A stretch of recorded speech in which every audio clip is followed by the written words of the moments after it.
Bonjour et bienvenue à toutes et à tous dans ce podcast consacré à mon film coup de cœur de l'année, HLM Poussy, qui m'a vraiment marqué par l'acuité de son propos et l'énergie de ses jeunes actrices.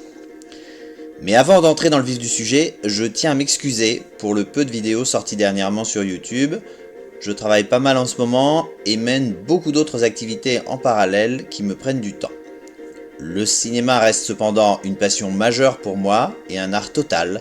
C'est pourquoi j'ai ouvert une page Sens Critique où je note et commente tous les nouveaux films que je vais voir. C'est au même pseudo Trocan qu'ici et je vous encourage donc à m'y suivre, voire à m'y contacter.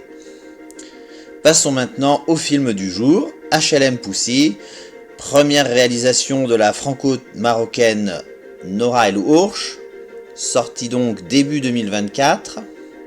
Et quelle claque!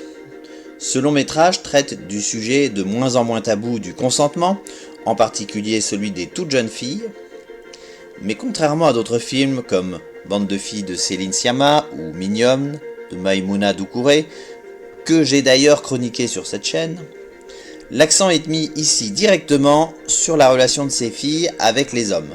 Ça nous plonge au cœur du sujet et on voit que tout n'est pas tout blanc ou tout noir, il y a beaucoup d'ambiguïté dans les comportements des jeunes garçons comme filles, et je pense que la réalisatrice n'invite pas le spectateur à juger, simplement à identifier les faits qui auparavant relevaient de l'intime et se trouvaient invisibilisés, ce qui n'est plus possible aujourd'hui en raison de l'hyperconnectivisation galopante de la société.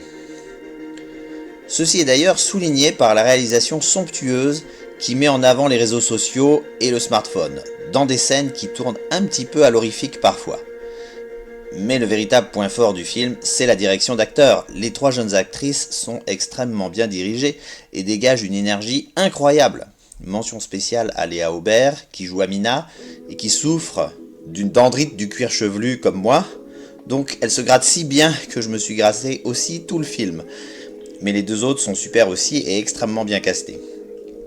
Tout ça pour vous dire que ce serait dommage de passer à côté de ce premier film plein de dynamisme et de poésie et complètement dans l'air du temps. Je vous encourage donc à le rattraper au milieu des sorties plutôt pauvres de cette année et continuez à bien vous porter, en allant au cinéma bien sûr.